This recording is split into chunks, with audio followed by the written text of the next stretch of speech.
नबी के खिलाफ एक भी शब्द बर्दाश्त नहीं किया जाएगा। हम ऐसे शर्त भी अपना गर्दन कटवा देंगे। अगर हम शिव के लिए कटवाएंगे तो हम नबी के लिए भी कटवाने को तैयार हैं। नबी के इतना ये कैसे आप हो गए? अरे भाई मैं इस्लाम फॉलो करता हूँ, मेरे पास कुरान है। अब कुरान में नबी का बढ़िया जिक्र है। अल्लाह ने बताया है, मूसा अलैहिस्सलाम यहूदियों के पैगंबर, ईसा अलैहिस्सलाम ईसाइयों के पैगंबर, हजरत मोहम्मद साहब इस उम्मत के लिए सब हमें पता है। हम पागल बो रहे नहीं हैं, हम इस्लाम को पूरी तरह से स्टडी करे हुए। मैंने नबी को पढ़ा है, अल्लाह ने उनको महबूब कहा है। उनका दिल इतना साफ था कि एक बूढ़ी दादी जो है कूड़ा फेंकती थी और डेली उन पर कूड़ा फेंकती थी। एक दिन वो कूड़ा नहीं फेंकी।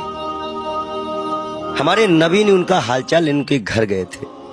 उन्होंने कहा है कि अगर पड़ोसी भूखा है, वहां उन्होंने हिंदू मुसलमान नहीं बताया है कुरान में, आप कहीं भी देख लीजिए, नहीं है। कोई भी भूखा है तो आप खाना नहीं खा सकते। एक बार वो मक्का मदीना इस्लाम फैलाने गए, लोगों ने विरोध किया, पत्थर मारे, जूते तक में उनके खून, उनकी जूती जो थी उनपे भी खून आ गया था, भर गया था। इब्राहिम अलैहिस्सलाम जहन्नम की आग लेके उतरे थे और बोले थे मेरे प्यारे नबी, ये मेरे प्यारे महबूब। वो इसलिए बोले थे कि अल्लाह उनको प्यारे नबी और महबूब करते थे। इस्लाम के लास्ट पैगंबर माने जाते हैं।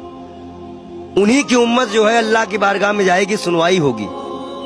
62 से 73 फिरके हैं इस्लाम में, उन्हीं की उम्मत जाएगी, वही बख्शाइश कराएंगे। अल्लाह ही जानता है मोहम्मद का मर्तबा। लेकिन ये सिर्फ इसलिए हो जाता है कि उस साहब लगाना जरूरी है, मोहम्मद साहब का मर्तबा।